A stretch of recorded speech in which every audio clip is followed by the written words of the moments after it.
with Mike Kassel and Starlee Talbot, co-authors of Cheyenne, One Friendly Skies, Cheyenne, and the United Airlines Stewardess Training School. For those of you who were not here last night, some housekeeping items. If you could, please take a moment, silence your phone. Restrooms are in the back around the corner by the elevators. We're going to be live streaming on Facebook. Susie, our videographer, is back there, all set up. And if you're watching on Facebook, please drop a note in, say hello. Also, there's going to be questions and answers at the end, so Facebook people, please post your question in there and we'll relay it at the end. And Susie has worked with the museum and put together 3 display cases for our talks, so please be sure to check those out on the other side there. Books of the speakers, we're going to have a little, they'll be available in the museum store for you to purchase after the talk, and then you can come out and if you want them to sign it, they can sign it for you also. So always, thank you for coming and supporting the archives and these programs.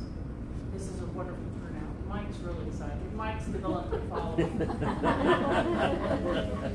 But we're excited to have both of them here this evening for the talk. And Mike is going to do the talk about the book. Starlee says she helps with the research. Mike's a better speaker. So Mike is a Cheyenne native. He graduated from the University of Wyoming with an MA in history. He's the collection curator at the Cheyenne Frontier Days Old West Museum and an adjunct professor of history at Laramie County Community College. When I think of Mike, I think of planes, trains, and automobiles. And I'm pretty certain Mike does not or never has been a shower curtain ring salesman. And I don't think he knows Steve Martin. Hopefully you'll see the same. I first met Mike when he was putting together the displays for the UP Depot Museum. He's given several talks on various aviation topics, and the Cheyenne Frontier Days Museum features one of the most extensive collections of carriages, which have recently been polished quite well, west of the Mississippi. Mike co-authored the book with Starlee, as I mentioned, and so he's going to give a talk on their book this evening. Take off. Thank you. Very nice to segue into this. Well, ladies and gentlemen, can you hear me all right? Because I'm certainly not sure whether or not I needed to use a microphone. If I don't have at least more time for me to talk with my hands, I really appreciate doing something like that. Thank you, Robin, and thank you to the Wyoming State Archives for inviting me to come and give this presentation tonight. Our book on the called Wyoming's Friendly Skies was actually published last year, and of course we haven't had much of an opportunity to talk about it for obvious reasons. So I'm very pleased to be able to give you some of this wonderful story that Starlee and I have had a really wonderful time exploring, and I hope you'll see why.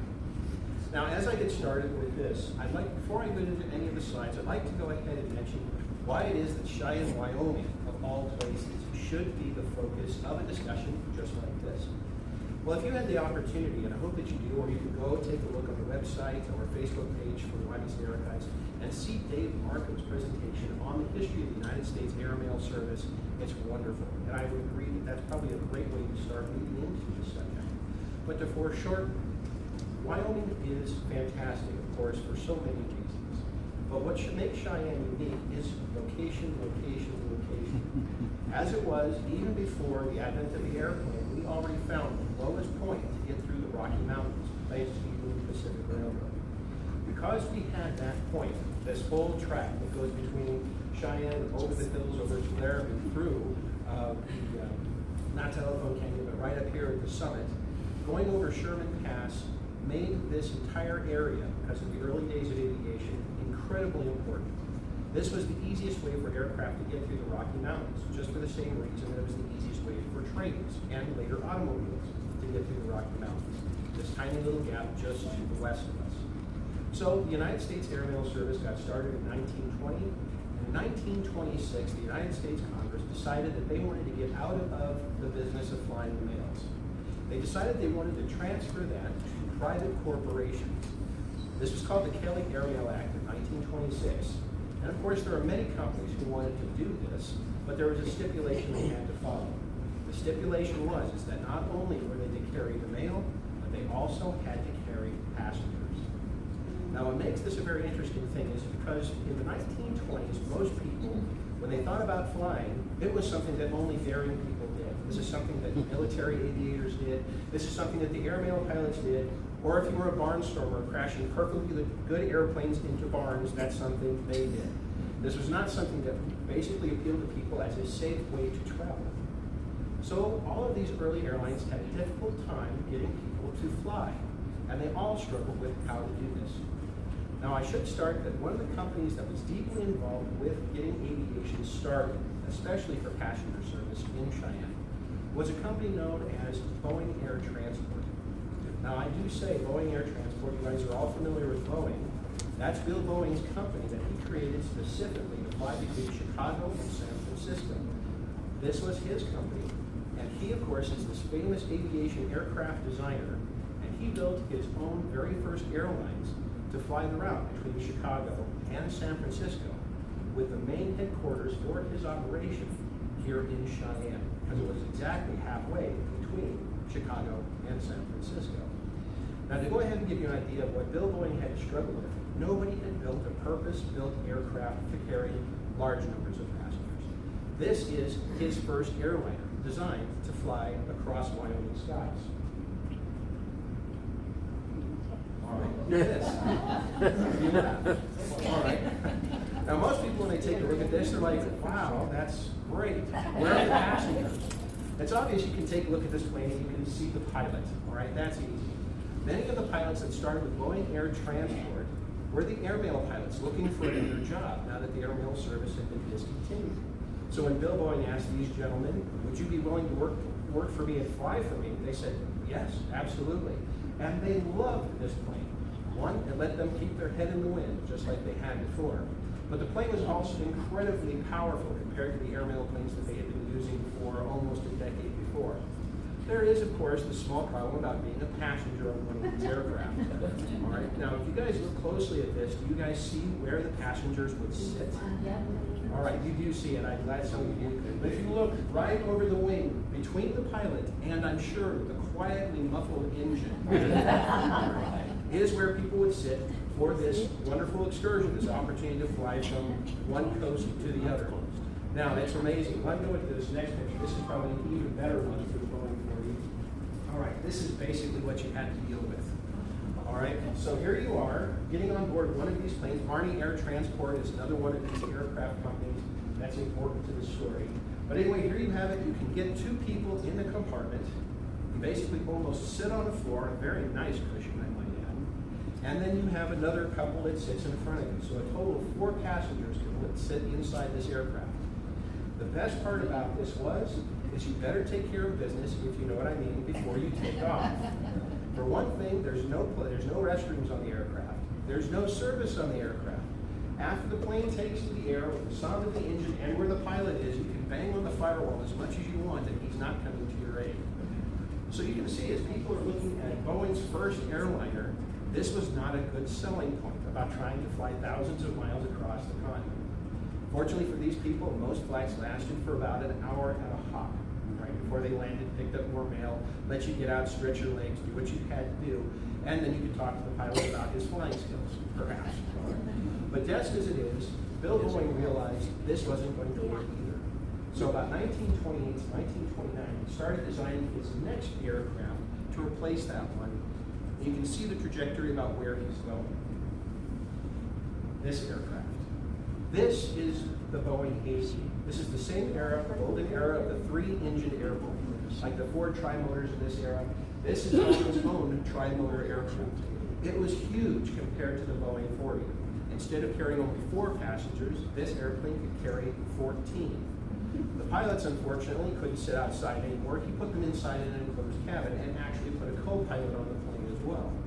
The passengers were able to go inside this wonderful aircraft, and they had wood panel walls, walnut stained walls, they had china lights, they had brass fixtures, leather seats, they even had china service, china teacup silver service. It was wonderful. You could even open the window. And I'm not really sure I understand why you would open the window while the plane is flying, but that's possible. Fresh air, I suppose. Lots of fresh air. But as it is, another wonderful thing that they put on this aircraft to entice passengers is a bathroom, known as the blue room, because they were too polite to call it what it was. So this even had a bathroom that people would be able to use. Just the same, after they started putting this aircraft into service, again, Boeing had no luck whatsoever in getting large numbers of passengers to start boarding their aircraft. All right, so what are they going to do? They tried luxury, they tried swiftness, they tried everything they could. This gentleman is Joseph Stimson. He's a ticket agent in San Francisco. And he has this wonderful idea. He had just recently started working for Boeing Air Transport in San Francisco, and he realized that there's a problem. He knew that he was having trouble selling tickets, and he thought he knew what the problem was.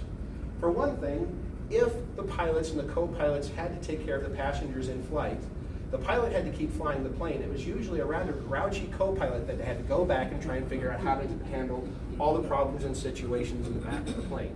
There are many stories that when they had their coffee brought to them by the co-pilot, they would ask him if the coffee was hot. The co-pilot would stick his finger in the cup to see whether the coffee was hot and said, yep, and then hand it to them. Not the best of service. He said that's not what you need to do to try and entice people. Before he started working for Boeing Air Transport, Stimson was actually a ticket agent for an ocean liner company. He did this immediately after World War I, touring the Atlantic, also the Mediterranean, and he realized that what the airlines needed was something that the ocean liner companies had already figured out. You need a person in the back of the plane that attends the people's needs during the journey. Answer questions, bring them blankets, food, make sure that they're comfortable. Of course, he's talking about ship stewards. This is very common and well understood, not only on ships, but also on trains that cross the United States. So why can't we have something like this on Boeing aircraft? And there are several companies, even those in Europe, that started thinking about this idea. But it's about the same time that Joseph Stimson is thinking about this prospect that a person walks into his life and changes everything. And that's this woman. This is Ellen Church. She is a registered nurse that had recently graduated from French Hospital in San Francisco, and she had always loved aviation. The problem was there was nothing for women to do in the field of aviation. It was strictly a men's world. It strictly was something only men were allowed to do. And she wanted to go in and see if Boeing Air Transport would have a job for her. Well, Stimson said, no, unfortunately, there's nothing for you to do. We don't have jobs for women on the airline. She didn't give up. She and Stimson started striking up a very good friendship, and eventually he told her about some of the problems that he was having selling tickets, and that possibly having somebody taking care of passengers is the right idea. And she said, I can do one better. Why don't you hire me or someone like me to be on the back of the plane in order to make people feel comfortable flying across the country? She said, think about this. You can have a man, sure, but if I could fly as a woman and going up to the men's world of aviation, just how much more comfortable would that make somebody that wasn't sure that this was safe? Stimson loved the idea so much that he decided to send a letter to his bosses in Cheyenne, Wyoming, and he asked them if they would consider hiring Ellen Church or other people like her to actually become stewardesses. All right. But what I love is I actually have a letter that he wrote, and this is the telegram, so bear with me. All right, so here it is. He says in his telegram, as a suggestion, I was just wondering, okay, first of all, let me go ahead and back up a little bit here. This is the concept that he and Ellen Church were thinking about. Here you see the inside of the Boeing 80, and United eventually, or the Boeing Aircraft Corporation started thinking about this, and this is kind of what they were thinking. A woman that would be able to serve the needs of everybody in the back of the plane. But there are hurdles to jump, and Stimson, when he made the pitch, was probably one of the hurdles. But I love this story. He says in his telegram to his bosses in Cheyenne, as a suggestion, I was just wondering if you have ever given any serious thought to the subject of young women as couriers. It strikes me that there would be a great psychological punch to having young women stewardesses or couriers or whatever you want to call them, and I am certain that there are some mighty good ones available. I have in mind a couple of graduate nurses that would make exceptional stewardesses. Of course, it would be distinctly understood that there would be no reference made to their hospital training or nursing experience, but it would be a mighty fine thing to have available, sub rosa, if necessary either for air sickness or perhaps something else worse. Imagine the psychology of having young women as regular members of the crew. Imagine the national publicity we could get from it, and the tremendous effect it would have on the traveling public. Also, imagine the value that they would be to us not only in the neater and nicer method of serving food and looking out for the passengers' welfare, but also in an emergency. I am not suggesting at all the flapper type of girl, or one that would go haywire. You know nurses as well as I do, and you know that they are not given to flightiness. I mean, in the head, all right? The average graduate nurse is a girl with some horse sense, and is very practical, and has seen enough of men not to be inclined to chase them around the block at every opportunity. All right? Further, as a general rule, nurses are not of the pretty type, which lends to their usefulness in this case. Okay. All right. He said the young women we would select would naturally be intelligent, could handle what traffic work abroad was necessary, such as keeping of records, filling out reports, issuing tickets, etc., and they would probably do this as well or better than the average young fellow. Further, while we admit to ourselves that we are going to train couriers for ultimate jobs ashore in various traffic capacities, we know between ourselves that there is anything but a dearth of opportunities in sight. As to the qualifications of the proposed young women couriers, their first paramount qualification would be that of a graduate nurse, although this would never be brought to the foreground in advertising or anything of the sort, as it sounds as though it might be necessary. Right? And secondly, young women who have been around and are familiar with general travel, rail, steamer, and air. Such young women are available here. Just a passing thought, I wanted to pass it on to you, S.A. Stimson, Division Traffic Agent. He sent this telegram to two men here in Cheyenne. There was a man named Big Bill Patterson and another one called Little Bill Patterson. Big Bill Patterson was his direct supervisor with the ticket agents.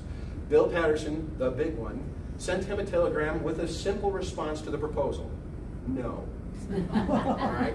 However, Little Bill Patterson just happened to be the president of the company. And he saw this telegram, and he thought about it, wasn't too sure about it, took it home to show it to his wife and said, "What do you think of this?"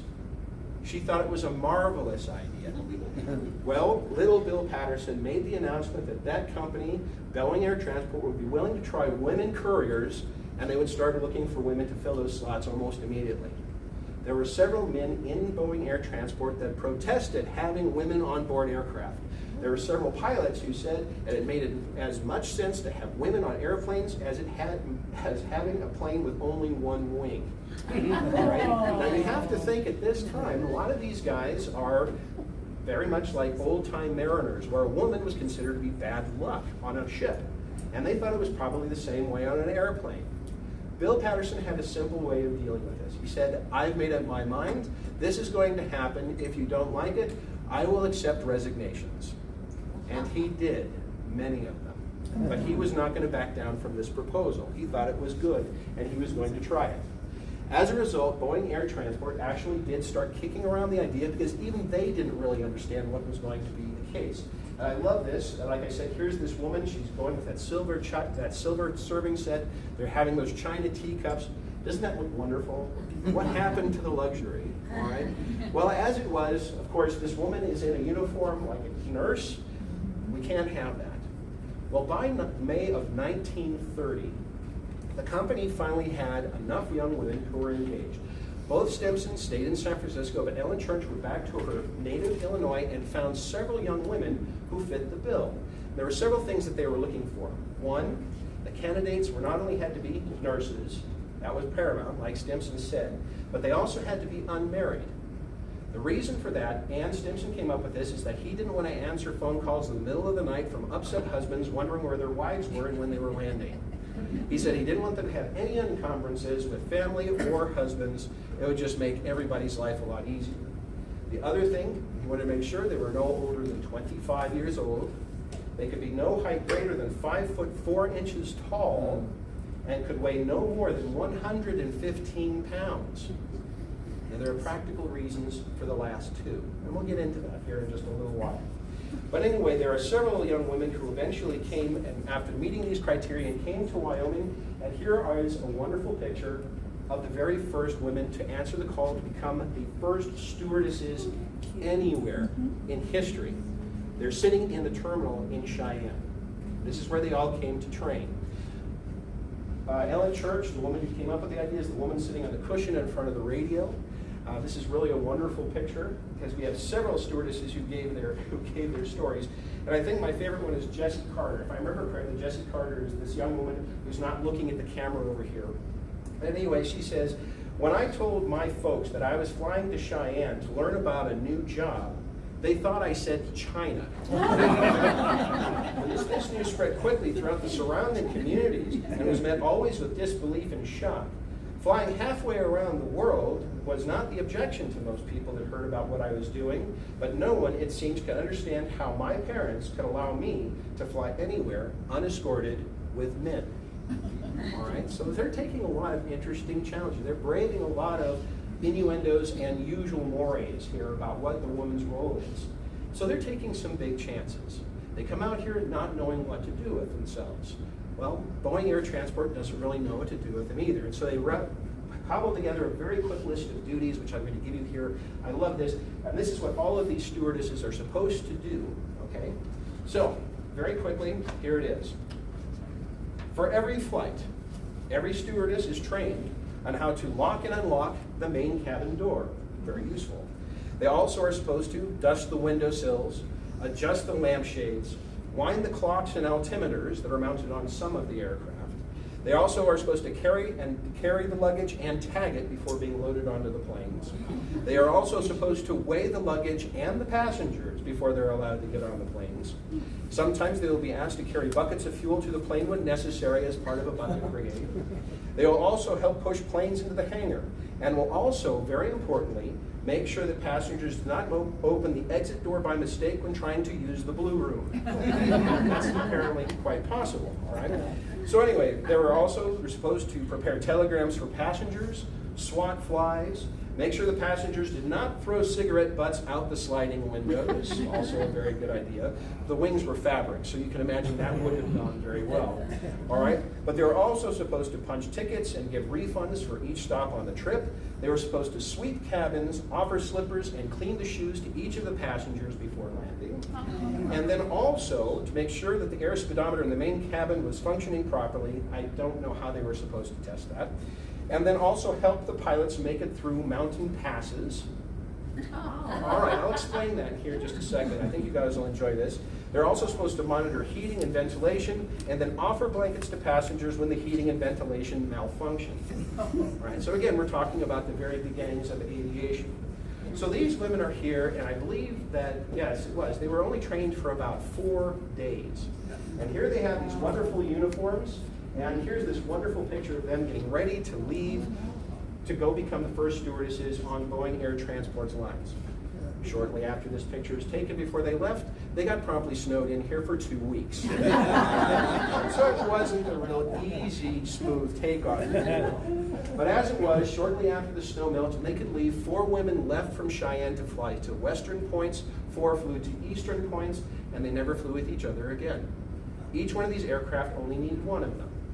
So this was an important thing, but these women made a huge impression on passengers and very quickly became a valuable member of the crew, even to jaded and not too sincere pilots and co-pilots. They overcame their objections very, very quickly, which says something about their courageousness and also their ability to adapt.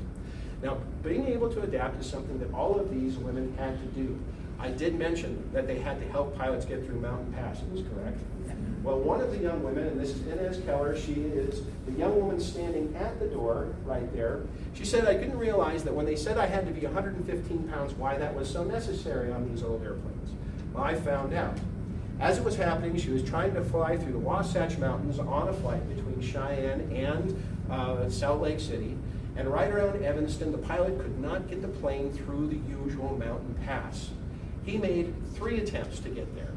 Finally, he landed the plane at Evanston, asked her to get out, and made it over in the next try.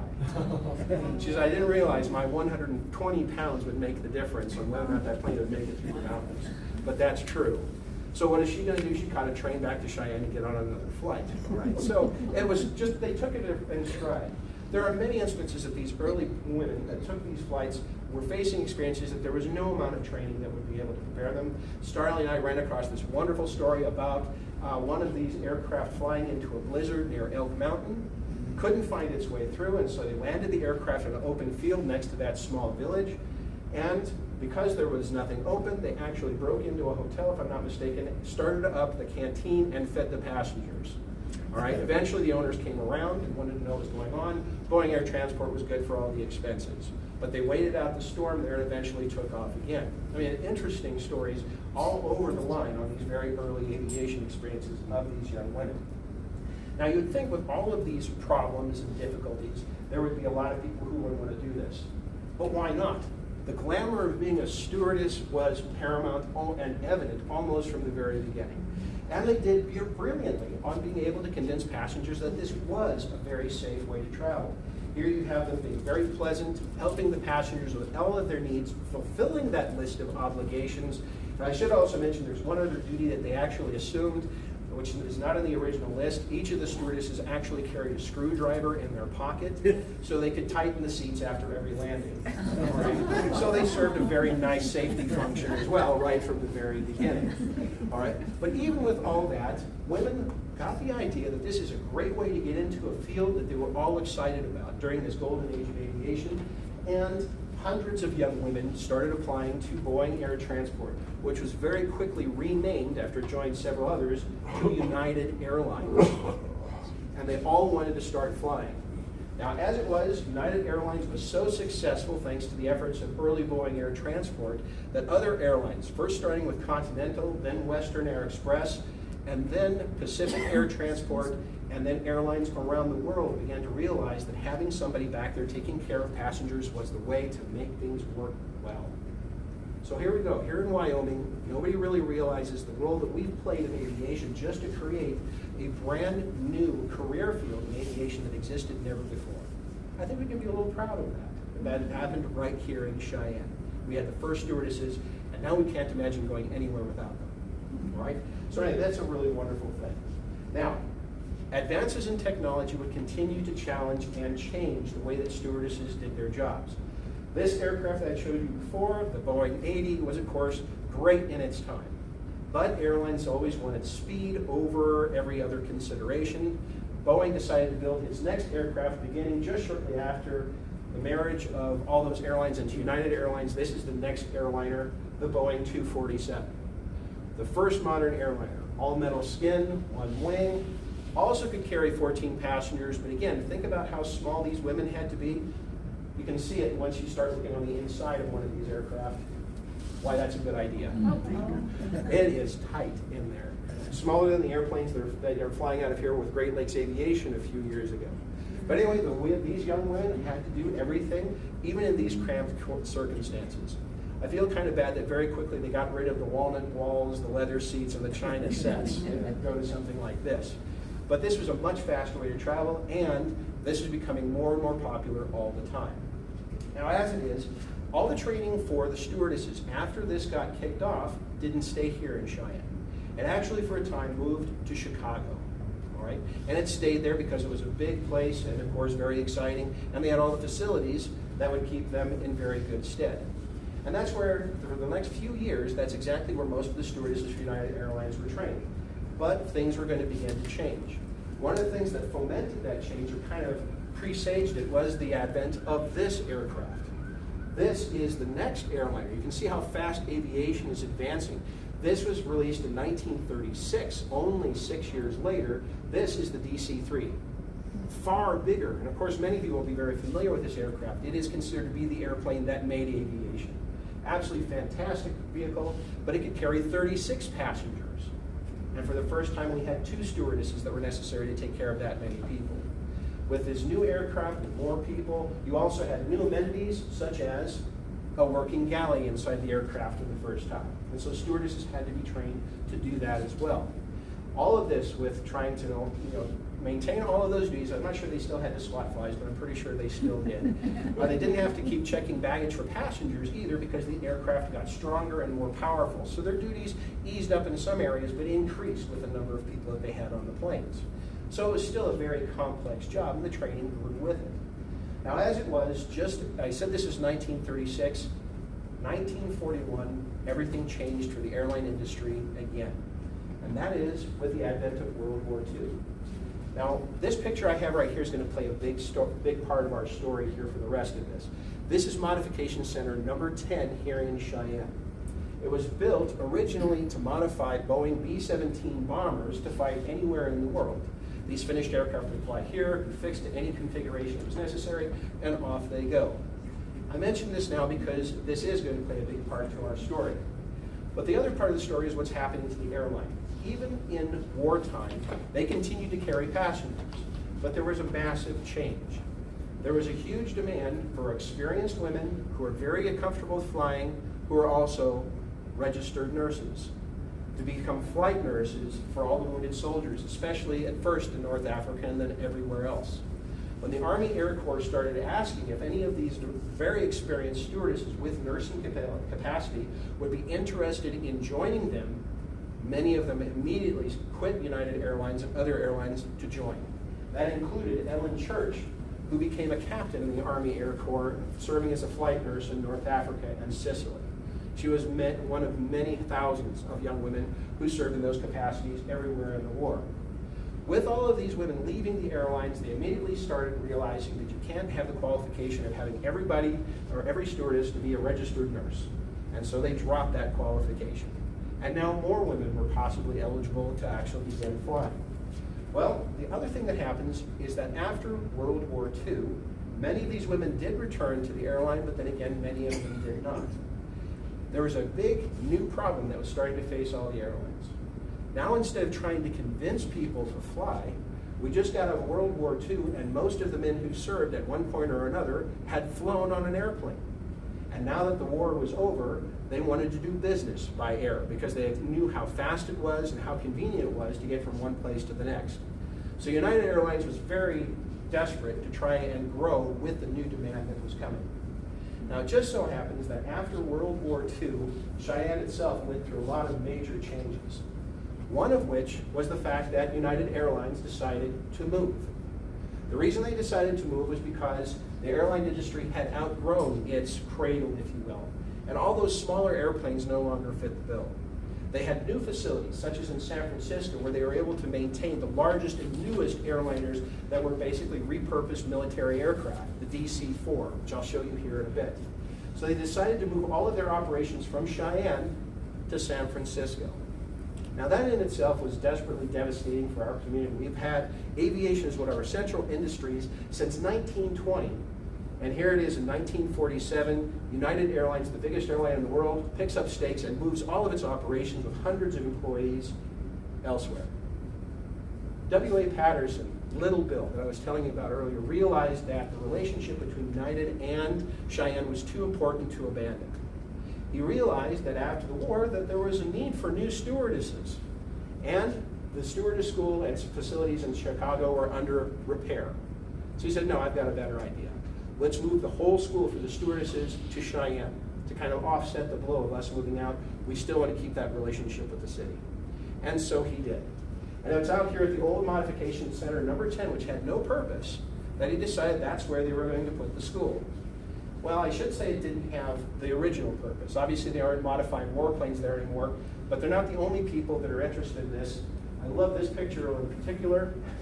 This is the other group of people who are going to start using Modification Center number 10. This is, of course, going to be the home for the Wyoming Air Guard. The building right next to it, this is hangar number 16, as they call it, or building 16. It's still out there at the airfield, and even to this day, you can see it. But anyway, the Air Guard is going to be in one portion. The other part, that small office-looking structure, belonged to United Airlines, and that's where they were going to use this, where they were going to move the stewardess school.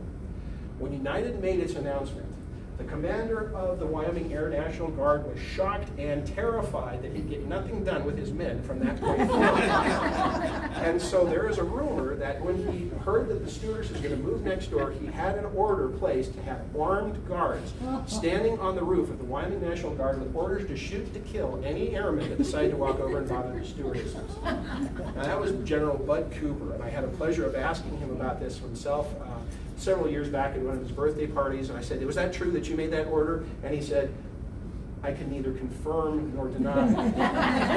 So I'll go ahead and stick with it that he did. But anyway, so this other ramshackle building that used to be the offices for Modification Center No. 10 is going to be the new school. United Airlines, when they got there, were kind of a little bit surprised by the condition, but they wanted to follow the president's orders, and so they got busy with converting it into a new space. If you thought they were interested in trying to convert an old office space into a school, it's nothing on what the Stewardesses were thinking. I love these pictures. This one right here kind of says it all. The upstairs of those offices, that's where the rooms were, the dormitories for the stewardesses that are going to go through the training. Down below is where all the classrooms were. And in each one of these office rooms, which is again designed for an office, you had rooms that had 25 women from all over the country packed into this one open room, and this is where they're going to spend the rest of their training session. Now, this is kind of a fun thing. As you can see, she's kind of surprised, so is everybody else. And what United Airlines gave to each one of these new trainees is a bed, a dresser, and a lamp. That's it. For the entire time period that you're going to be there getting your training. And the stewardesses were pretty game. They actually settled in. They knew it was only for a short period of time. You can see that they actually relaxed there. They, of course, made many friends there. But it was also where they slept and where they did their homework. Not exactly the easiest type of environment, but like I said, they took it in stride. Now, as it was, let me explain a little bit of what the program was for. That's to get to know that airplane I just mentioned, the Douglas DC-4, a converted military cargo plane that had phenomenal range. But it also was a pressurized cabin, so it could fly very, very high. Mountains were immaterial anymore. And it could carry 54 passengers, far more than even the Douglas DC-3, which was the main plane before the war. Now, as it was, I wanted to make sure that I give you a nice idea about what they were going to be doing. And the training, United Airlines was so excited about having people to go ahead and get into this program, they were really actually kind of nervous that they wouldn't have enough young women. Because the experience that they had prior to World War II was basically this, that a stewardess's tenure in the job was approximately 26 months. From being trained to get on a plane and then getting married. The stipulation that women could not be married and be stewardesses was still in place. So if they met somebody while they were flying around and got married, they had to quit. So the average tenure is 26 months. But they needed something like 600 new stewardesses every year to keep up with attrition, but also to keep up with the growing demand. And so that's why they had to have this school in full-fledged operation. Now these first young stewardesses, and I love this, to learn about this brand new aircraft, they actually brought in experienced stewardesses. All right, these were the main instructors to tell these young ladies the actual ins and outs of the job. They were basically brought in from the from the airline, plunked in the classroom, and they began to tell these young ladies everything they needed to know about these aircraft. They had to learn. In this particular instance, I love this, that the original training lasted 3 weeks from beginning to end. And in that 3 weeks, these young women had to learn how to use 2,000 different items in the airplane and 11 different service kits. And eventually, by 1949, they realized the demand was going up so high that they had to increase or shorten the amount of training from 3 weeks to 10 days. All right, so it's kind of intense. All right, so it's very, very intense for this to happen. But by 1951, the training went up to 5 weeks, and they would train for 5 days a week for 8 hours a day, and then have weekends off. And that's how it operated for most of its time here. But at the very beginning, this was an incredibly intense operation for all of these young women. Now, the classes that they had to take were absolutely fantastic. Starling and I love talking about this. Here's a picture of one of them in their classrooms. Yes, they had to understand how planes flew. So they were trained in aeronautics because their passengers asked questions about the planes. How does this fly? How does it stay up? Why aren't we crashing? Okay, those are nice things that a stewardess would be able to answer. But they also had to answer other questions like meteorology, communications, the principles of aeronautics, as I said, but they were also trained in infant care, graceful walking, flight connections, and general geography. All right? And you might notice in all of these pictures, these young women are immaculate. They were intended to be. They needed to do that because they were, even in training, representatives of United Airlines. And so no matter where they went, they had to wear red nail polish, heels, stockings, a girdle, and a full slip. Everything else was okay. All right? So that was what they had to do. Now, as it was, they did a lot of wonderful training, not only in the classroom, but they also had simulators, like this one you see here, where they actually had training on how to serve food and how to answer problems and basically come up with any scenario that the instructor could come up with from her own experiences or otherwise. But it kind of gave them used to the interior of the airplane even before setting foot on the aircraft, and also how to use the galley, etc., etc. All of that was set up out there at the Air Guard. All right, so I thought that was kind of a fun thing to see all of this. Now, for all the young ladies that, I say young ladies, but many of the original stewardesses that we talked to that came through the training here at Cheyenne, they almost remember nothing of the classes or the experiences they had because it was so intense and so fast that it was hard for them to remember specific details. But I'll have a few that I'll be able to share. Most of their time was spent studying, hitting the books hard, because frequently what they learned the day before was tested on the next day. All right, and so it was very intense to make sure that they were ready for just about every situation. And of course, they were turned into the professionals, the flying professionals, the stewardesses, not only knowing how to walk, how to talk, how to basically carry themselves as ambassadors for the airline. Just what you would practically expect. So it transformed these young women from around the country into the professionals United Airlines needed. Now, in those 8 days, I'm going to the 1950s, in those 8 days, it was very intense. But they did do some things for fun, and how they spent their time for fun is rather interesting. Here's some wonderful pictures. Remember I told you how kind of questionable the relationship was between the stewardesses and the Wyoming Air Guard? At first, that got much better very quickly. All right. As it was, I love this, Mel Duncan gave me some of these pictures where you have some of the stewardesses standing next to the early fighter planes in 1948, 49. And so it's nice to have them taking pictures by the planes. It's another thing that probably would have made Bud Cooper cringe, where they're taking pictures in the planes. And then, of course, probably some of the greatest pictures of all of the very happy pilots that had pictures of the women with the planes. All right. There was a wonderful relationship between the stewardesses for United Airlines and the Wyoming Air National Guard. There are many, many instances where romances were sprung with these two groups of people, young people in close proximity. And unfortunately, as you can well imagine, if a romance was successful, that meant the woman had to give up her career because they would get married and she had to quit before she had a chance to fly. It did happen many, many times. All right. So this was kind of the beginning and the end of many interesting things for a lot of people with that close relationship. But there were other things that the stewardesses did here in Cheyenne that endeared them not only to the Air Guard, but also to the rest of the Cheyenne community and the entire region. One, they loved to go to the Little Bear restaurant. They loved to go there and dance. All right, so that was one of their favorite hangouts on Friday nights. But then they also liked to go out and riding the range with Bellicke Ranch out on North Yellowstone. That was a very popular place to ride horses. They would also be excused for the weekends to go skiing. I'm sure that was a lot of fun and very glamorous, very fitting for the stewardesses. And of course, for 10 days a year, they would actually be encouraged to participate in Cheyenne Frontier Days and get to be part of that wonderful Western experience. So they endeared themselves to everybody in the community. Now, as it happens, there's one special place in Cheyenne that most of them that we talk to remember very, very fondly. And that place is this, oh, I'm sorry, before I do that, here's some wonderful pictures from scrapbooks. Like I said, it's not all fun and it's not all seriousness, it's fun and games. Here we have a picture from Patty Siebel's scrapbook of her own experiences here at Cheyenne. You guys familiar with the song Up in the Air, Junior Birdman? You guys remember that at all? Well, they did, and that's what they're doing. They're basically doing the goggles and singing the song and all this, because they're all screwing around with each other. But they have many other fond memories. This is probably the other one that they remember, is that nice wooden-sided station wagon. And this was the wagon that would take them almost everywhere in the city, always driven by a really nice old cowboy. None of them could remember his name, but he was really nice, and he would take them everywhere they wanted to go. And the principal place that they wanted to go in Cheyenne, if it wasn't the Little Bear or one of these small ranches, was this place, the Plains Hotel. This was the hangout for the stewardesses. They loved this place. Well, as it was, they didn't go straight up to the front doors on Central or Lincoln Way. They always approached from Capitol Avenue. That wood-sided station wagon would pull up, the ladies would get out, they would fix themselves up a little bit, and then they would enter the Plains Hotel through this rather quiet, discreet entrance into the Plains Hotel at the Capitol Avenue entrance.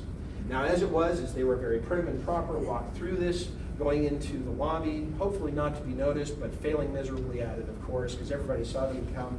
As soon as they got into the main lobby of the Plains Hotel, there would usually be a line of young men hoping to ask the stewardesses for a dance, also looking as fancy as they possibly could. For this reason, people started referring to this doorway as Peacock Alley. All right, because that's exactly why it was associated with the stewardesses. So that's a fun little thing that was going on inside the Plains. The favorite place in the Plains, of course, was the Wigwam Lounge. Many times the classes would go there together, always under the protection of a chaperone from the mother from the house, from their dormitories. But so they would dance, they would have a nice time, but then they would also have dinner and then leave very graciously. All right. So it's a wonderful place for young people to go to meet the stewardesses, catch a little bit of the glamour that came with them. They celebrated birthdays and other things there, and they also did some trainings at the Plains Hotel as well, as later time would suffice. Now, as it was, again, the whole function is trying to get these young women ready to fly, get them into the jobs of flying in the airlines. Now, as it was, as I said, the training eventually went to 5 weeks, and that would hopefully give these young women all the training they would need to handle any occasion. But that's not the case. Of course, you can only learn so much in the classroom. So many of these young women went off and found very interesting experiences and adventures of their own. Probably one of the women that Starley and I found and really talking about, her name was Alda Kessler. And she was actually, she's this woman. She is here in the second row, second from the right. She is still living in California, and she was one of the first people we were able to find that was able to relate to us some of her experiences. Now, Alda Kessler grew up in a ranch near LaGrange, Wyoming. And she had graduated from the University of Wyoming in 1950 with plans to become a teacher. And as it was, she always thought instead that it might be fun to fly. And so she applied right after graduating from college to United Airlines and was immediately accepted. Now, as she was going through the training, she hoped that she would be stationed close by, perhaps maybe Denver or maybe Omaha or something like that. Instead, she was shipped to California, and she was absolutely devastated with that news. But as it was, her main job was to fly on smaller airlines up and down the coast of California, and that actually ran into some rather interesting circumstances. Her particular fondest memory that she relayed to us was the fact that she met and befriended a particular Hollywood actor by the name of Jimmy Stewart, and he actually flew with her on multiple occasions and was very glad that he actually even asked for her by name on his chartered planes so that he would be able to fly from location to location. And here's this wonderful picture where he's actually showing her how to load and hopefully not shoot a 30-30. Right? Wonderful picture. And she remembers that this photo eventually showed up in the 1952 edition of Silver Screen magazine with her and him. And that's her favorite memory. She was fun to talk to. Now there's another woman who also kind of exemplifies the experience of women and the type of people who are becoming stewardesses for United Airlines. This is Millie Sturdivant. We met her down in Denver, Colorado. Now she's actually a Colorado native and was always deeply interested in flying because her family was deeply interested in flying. Her brother Orville was the chief pilot for United Airlines. And when she graduated from high school, she wanted to fly too, and he said, "You can't fly for us, you're too tall." She was 5'9". The requirement was 5'7". And so they wouldn't make any exceptions even for her. So she was very upset about that, decided to go to the University of Boulder, and was trained as a statistician. She was there, and she actually worked for a Texas-based oil company in Denver, and was there through World War II. After World War II, she was responsible for training many of the young men who were coming back, trying to get their jobs through the GI Bill and otherwise, to come back and work for this company. She trained these statisticians and began to realize that the men that she was training were beginning to advance further than she was. She got very upset about this and went to the president of the company and complained that she should also be promoted because of what she was and how important she was to the company. And he said to her, "You're a good-looking redhead. Soon you'll be married and having kids. You won't want this job." She didn't want the job after he said that. She quit that day. Very nicely, 2 days later, United Airlines increased the maximum height for stewardesses to 5'9". She said, perfect. So she decided to go, and she asked her brother, I think that was kind of fun. She went to Cheyenne, trained for 2 weeks. This was right after World War II, so it was very, very fast.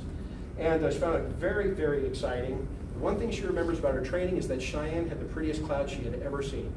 All right, that's the one thing I remember she said. Now, I remember when she talked to her brother Orville, when she said, do you mind if I become a stewardess? And he said, fine, but I don't want to hear anything about you. He didn't. She actually turned out to be having a really wonderful time as a stewardess. As a matter of fact, where she got stationed was Los Angeles, California. They seemed to send a lot of the young women from Cheyenne to Los Angeles. And from there, she actually became involved with the brand new flight from Los Angeles to Honolulu as one of the chief stewardesses.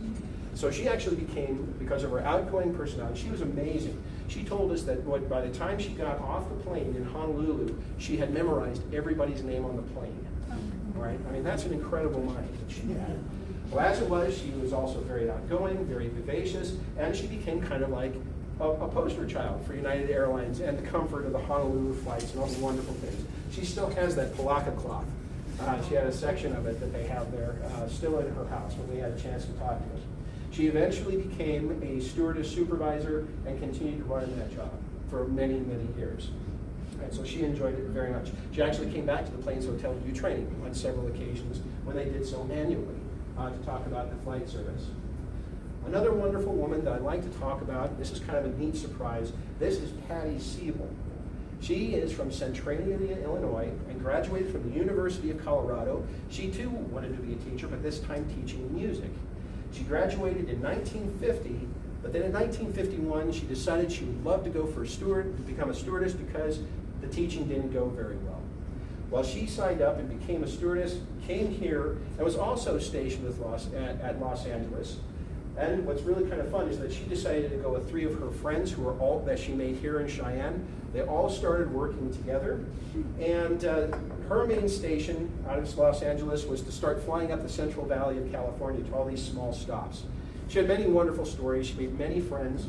One of the things I remember is that she made a friend of a pickle salesman who one time, in gratitude to all the service that she had given to him, gave her, on one flight, a crate of pickles. Right? She didn't know exactly what to do with them. Another one of the favorite stories that she had is she was flying one of the smaller DC-3 aircraft at the time, and as it was, the galley was too small for the food. They had to hurry and get that ready for the flight before they made all their small hops. And the galley didn't have enough room for all the food, so they kept the salad and all the cold food in the blue room, which was right next to the galley. All right, they didn't really tell people where they kept it. But she said the biggest problem that she had is that on one of these flights, they ran into a little bit of turbulence. And while she's sitting in the galley, all of a sudden there was a rather pronounced thump on the inside of the blue room door. And for the rest of the trip, the co-pilot had to be back there to try and help her jimmy the door open with a screwdriver because all the salads had jammed the door shut. It's a very interesting trip. Now, as it was, this one story that I'd like to tell you about is she's fun to talk about because she gave her outfit to the Wyoming State Museum. And that's her hat in the case that's sitting right behind us. If you get a chance to take a look at that, I really appreciate it. Now, she also gave her scrapbook that I've had some pictures over to the American Heritage Center, so she spread her experiences out quite a bit. She was wonderful to talk to. All right, now the last stewardess that I'd like to talk about is this woman, who we met in Denver as well. And this woman's name is Phyllis Jack. Phyllis Jack's an interesting person. She grew up here in Cheyenne, and her father was William Scotty Jack, for those of you who might be familiar with that family. But anyway, William Scotty Jack was the state auditor and the Secretary of State for the state of Wyoming in the early 1950s. Very popular politician. Now, she came back to Cheyenne after graduating from the University of Iowa in 1952 and lived with her parents for a time while she was trying to figure herself out. And every morning her dad said, get a job, do something. What do you want to do with yourself? And one day she said, you know, that being a stewardess sounds kind of fun. The next morning, she said, there was an application on her breakfast plate. All right, so she signed up and off she went. She too became a stewardess and she absolutely loved it. She trained for 5.5 weeks and began a career that would take her across the country. She came back to Cheyenne in 1957 and 1960 as a trainer at the school. And after that, was eventually stationed in Denver, where she became a stewardess supervisor. After doing that job, she returned to being a stewardess, I believe, in the early 1960s, this time doing international flights from Los Angeles to Hong Kong, to Tokyo, to Sydney, all over the Pacific, because she made more money doing those long aviation flights. She retired in 1998. So she had an amazing career and had many, many stories. So she was absolutely fantastic at what she did. Now, as for I told you all of these stories, this is wonderful to have all these women with all of these experiences. So what happened to the stewardess school? It was very successful. Unfortunately, this is what happened to the stewardess school. Like so many other things that happened to Cheyenne, technology forces change. In the late 1950s, United Airlines and several airlines began to experiment with the jet age. You began to get these aircraft, the DC-8, which could fly faster, could fly further, could fly higher, carry more passengers, and now they also had alcohol that could be served and in-flight movies. So things kept getting more and more complicated, and the little school that was here at Cheyenne just really couldn't keep up with all of the changes. By that time, United Airlines had built a new school called Air Age University back in Chicago that was complete with swimming pools, beauty salons, and best of yet, each one of the candidates only had to have one roommate, and they had their own bathroom that they shared with another suite. Can't imagine that sounds better than Cheyenne, Wyoming, living in a barracks with 25 other girls. So this was something that United Airlines decided to do. And in November of 1961, that long-time relationship that our city had with United Airlines and with the stewardess school, which was longer than the airline itself, was gone. And so that left behind a lot of people that were associated with the airline with a lot of fond memories and a lot of very disappointed young men when they saw these stewardesses leave. And so that's how it changed. Now for us and for the people, that there's one more part of the story that I want to tell about the stewardesses themselves, is that there's another aspect that continued well beyond the change here in Cheyenne.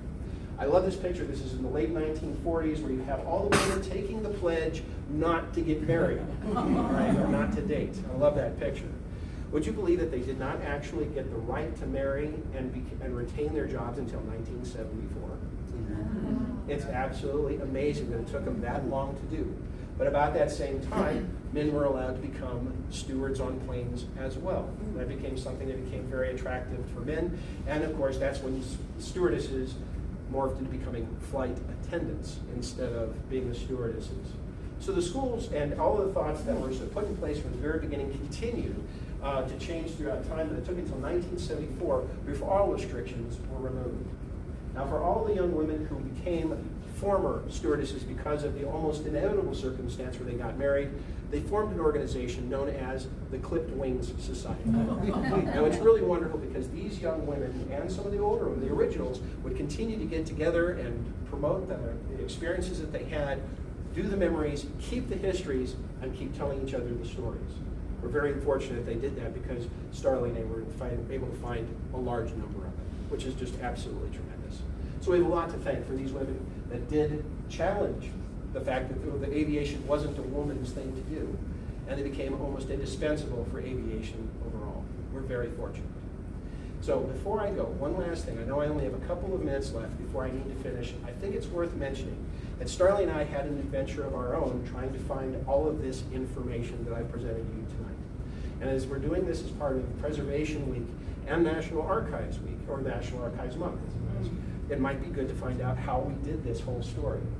Now, as it was for me personally, the story begins quite a long time ago, back in 2003 when I began my master's degree at the University of Wyoming. At that place, I had this wonderful instructor. I backed up instead of going forward. His name was Dr. Phil Roberts. And he challenged me and all of our other students to pick a topic that would be something that we would love to do research on in my very first class. So he gave us a 7-page document front and back with all of the subjects in Wyoming history that he thought we needed to know more about. I saw the United Airlines Stewardess School in Cheyenne. I had no idea that had even existed. That began a very long process for me to begin to get into the history of aviation here in Cheyenne, and it took me in some wonderful places. Now, of course, some of the wonderful places that it took me, naturally, was here to the Wyoming State Archives, where I found large numbers of pictures and other information including pictures of the DC-3, Modification Center number 10, many other stories. But it also was not the beginning. All right, that was just the beginning. That was certainly not the end. There's another wonderful picture that I got here from the Wyoming State Archives. Let's go a little bit further.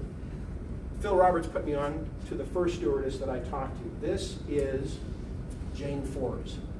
She was a stewardess here in Cheyenne, got trained here, eventually came back as a trainer, and then got married and had to quit. But then she continued to be here in Cheyenne until she passed away about 8 years ago. When I started talking to her, she started telling me all the wonderful stories of her own experiences, and then she introduced me to the history that the Clipped Wings had been able to collect, this wonderful 60-year anniversary, the legacy of the Friendly Skies, where I got many of the pictures of the interior of the center. And then, of course, there were many other things. She gave me all of her wonderful stories and put me on to another stewardess named Susan Dittman, and the stories just kept rolling on. Again, I didn't realize that that was going to begin. That encouraged me to actually go talk to Mel Duncan, who is the historian for the Wyoming Air Guard, because she talked about, that's where she met her husband, Jane Forbes did. So he gave me these wonderful pictures that I showed you before. And then that led me to think, well, if they have all this stuff, I wonder what United Airlines in Chicago has. So I called. They were in the middle of a huge move in 2006 when I finally got around to it. But very fortunately, I ran into this man. His name is Johnny Wood. And he said that, yes, you can come here and we'll let you have the run of the archives. And I was doing that for all of Cheyenne Aviation, but that's also where I found that original telegram that Stimson wrote about the Stewardess School. I kept that in mind. So I wrote my thesis about the history of aviation in the city and about United Airlines.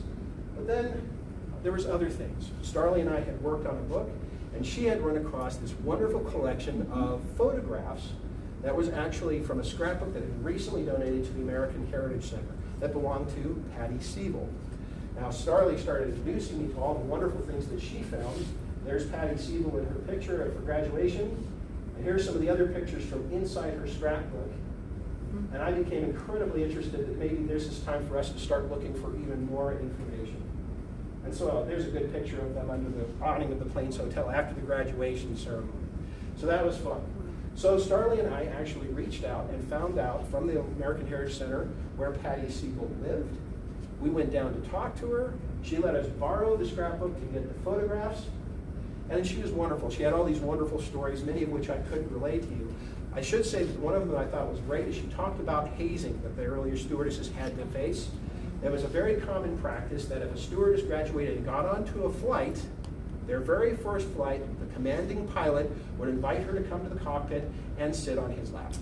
I don't think that would go very well anymore. I don't think they do that in the aviation industry anymore. Well, anyway, on this particular flight, Patty Siebel was going up to the cockpit, and the pilot said he was a little busy and married, so he invited her to sit on the co-pilot's lap, and without thinking about it, she did. Interestingly enough, they fell in love, and they got married after flying together for 2 years. Great stories. And when we went down to see them in Denver, Colorado, we got their picture. They're still alive, both 97 years old, and doing very, very well. Right? So that was a fun thing to do. Great stories coming from the people themselves. All right, now beyond that, there were other people we talked to. We also talked to Millie Sturdivant, who's 100 years old this year. And we talked to her for about 3 hours. She gave us great stories, showed us the Palaka cloth, and then excused herself because she was driving to a Clipped Wings Association meeting. Wow. Okay, so she was amazing. All right. Then we decided to go back to United Airlines. I called Johnny Wood again. I said, can you get me back into those archives? He said, sure. Now, I've moved down to the big tower. They're now at Sears Tower. Or I'm sorry, what's the tower now called? Who knows? But anyway, the company's down there, but the old archives is back at the old United Airlines headquarters in western Chicago. So he sent us there, and we fell under the tutelage of this wonderful woman by the name of Barb Hansen, who gave us the run of the archives, opened every box she could for us. Amazingly, she had family issues, and then left us in the headquarters with these boxes to do what we wanted for the next 4 days. It was absolutely amazing. And Starlee and I found all kinds of wonderful things. We found an original picture of Ellen Church. We found her original uniform, complete with all of her passes. We found his Stimson's original business card, his registration license, And of course, I found that doggone letter again. I was so happy they kept it, and I was able to find it again. I was so thrilled. I was able to bring that back. And of course, Starling and I got so involved with trying to do the scans and having anything that United Airlines could give us, they gave us for nothing, which I think is incredible. That was kind of fun. Starling and I were in this gigantic building. United was moving out. We were the only people, it seemed, in that building. They said there were 700 people in that structure. We saw no one besides Barbara Hansen. And we really knew that we probably had overstayed our welcome when they turned the lights on us and forgot we were even there. Just the same, that was great. We had to go find somebody. We found somebody to turn the lights back on. We finally wrapped up and got finished and got out. But United Airlines also gave us some other wonderful things. Original pictures of the first stewardesses, and here they are with Ellen Church and the others, and a couple of pictures. You've seen these. But what they also did is they gave us, the company was so impressed with the history of their own stewardesses, they gave us the colorized images that they had paid to have done. We're very lucky. They did all the color restorations and everything else for this. We were very fortunate that they were sharing so much with us all at once.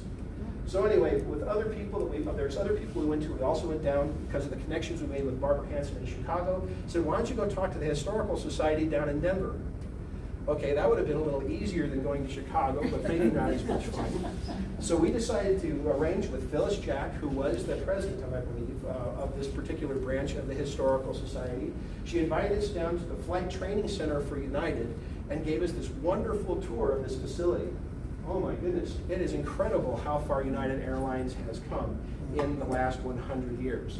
So we got to see the big flight simulators and everything else, but of course the thing we really wanted to see was everything they had that wasn't so fancy and new, all the old stuff, including an original stewardess uniform that she was more than happy to show us. It's amazing the connections you can follow and the connections you get by talking to people. And so we were able to do this by word of mouth and through connections that I had built all the way back in 2006 and many more ever since. So it's a fun thing to get involved with the archives. I can't thank the guys here at the Wyoming State Archives enough for helping me do the research that I've done and for what they've helped us do in creating Wyoming's Friendly Skies. Thank you so much.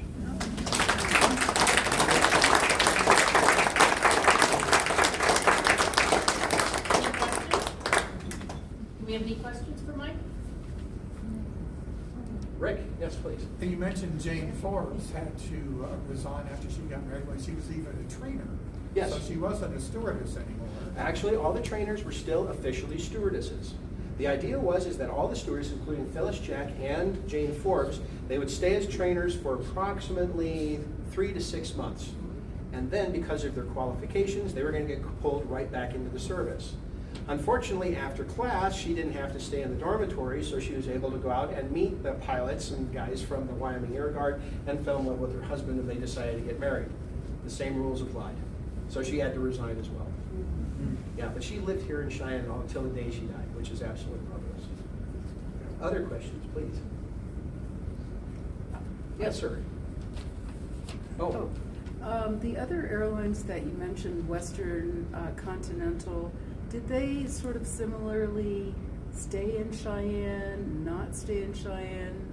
Did they use stewardesses? How did that Interesting go? thing is that Continental never flew into Cheyenne. Okay. All right, early on, I should say. The other company that did fly into Cheyenne from Denver to make a connecting flight so they could get on the main route was Western Air Express. We also had Wyoming Air Service, which is also here for a brief period of time, based out of Casper. But for the most part, like National Air Transport, Pacific Air Transport, Varney, and Continental, they had other routes. I believe that Continental flew from Chicago south to St. Louis, then to Tulsa, Oklahoma, and then down into Los Angeles by going a long circuitous route through Texas. So they didn't really try to compete over the same airway, and so you would go on different airlines to go to different places. United Airlines at the time basically flew from New York City to Chicago, and then all the way to San Francisco, and then all the way up and down the western coast of the United States, and up into Idaho, Oregon, and other places. And it wasn't until after World War II that they were able to compete with each other openly for all of their different routes.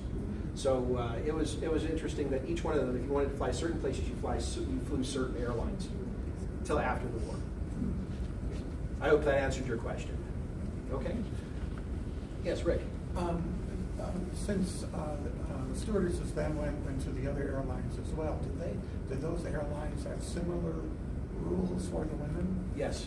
Height and weight and everything? Very similar rules because all of them are using very similar aircraft. Most of the weight restrictions and the height restriction are basically from what you saw was the physical restraints of the aircraft themselves. The women could only be so big or so tall and only weigh so much in these early aircraft. Now, as the aircraft advanced, you could have a little more flexibility on how much you would allow your stewardesses to weigh. Because, I mean, if you got to the point where you're in the DC-3, that aircraft could easily handle 4 or 5 extra people that weighed 115 pounds. So you could have a variety. They only needed 2, so the women were allowed to actually be heavier in stature than they were initially, and taller as a result. So every time aviation advanced, then even all the airlines would modify the requirements for the stewardesses as time progressed. And I'm not very familiar, to be honest, about what Continental or Western Air Express or Pan Am would say for their stewardesses. But for the most part, the industry pretty much followed the same pattern because the aircraft that they flew came from the same providers, either Boeing, Douglas, or other companies like that. It's very interesting to note that all the way through the 1930s, the Plains Hotel was used on multiple occasions to have the heads of every single airline in the United States come and talk about the industry. It was actually a very common thing because United's airfield here, their maintenance base, was the largest in the world and the most advanced. And so it was nothing, being right here in the middle of the continent, to have representatives from all airlines come to our city and talk about the future of commercial aviation that year and several years after.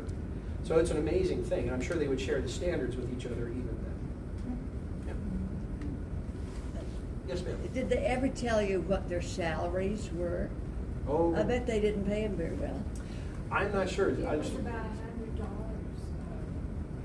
month, I think. Yeah, I think- First, yeah. Yeah, $100 a month at first. Not bad, actually, in the No, no. 1920s and the 1930s. Well, that's interesting. Yeah, but it wasn't very And high then for you very would long. get like, when they have steel back somewhere, like 50 cents for a meal and $1 for a room. Yeah, they would get the stipends. Sure. Wow. That's much. Yeah, but not very much. No, they didn't get paid very much. It was a job that had a passion to it, as you Yeah. could well imagine. And so many of these young women loved it, but they didn't stay in it for very long, most of the time.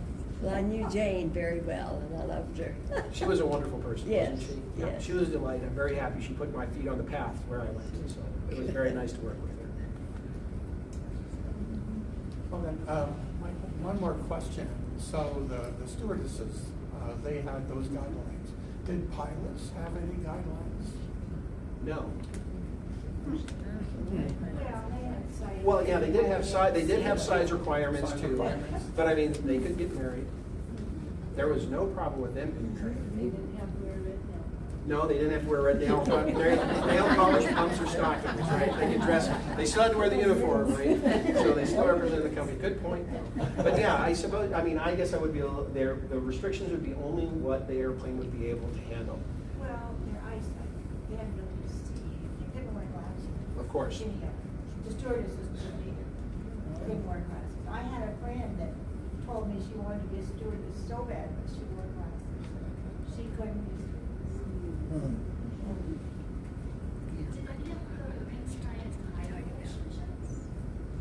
I don't think so.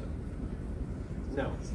Because I mean, the situation, I mean, you could either leave on good terms or nefarious terms. And so most of the relationships are relatively open. I mean, maybe not at first. We did have a couple of stories where we heard that some of the stewardesses crawled out through one of the classroom windows at night to go out on a date so the mother of the dormitory would not catch on. She eventually did because when they came home, she was sitting there waiting for them at the top of the stairs going, "Oh, yes, good evening. We'll talk about this in the morning. Go to bed." So yeah, they did try it. They did sneak a little bit. And they did want to be in at a certain point. Right, they did. Yeah, because classes started early and it was intense, like I said. Yes? Most nursing programs, you couldn't be married either before the war. If you were found married, you got thrown out. It wasn't an uncommon Yeah, practice. that was uncommon. Right. There actually was one of the original stewardesses that was married, but they didn't keep her, remember? That's We right. didn't keep her because her husband was calling up and asking.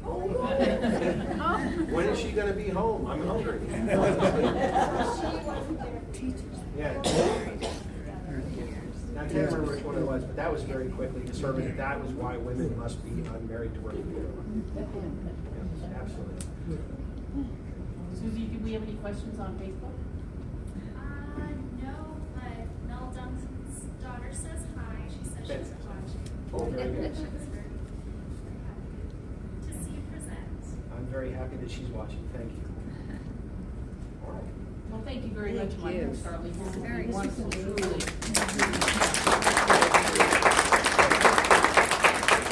Just a quick reminder, if you'd like to purchase their book, the museum store is open.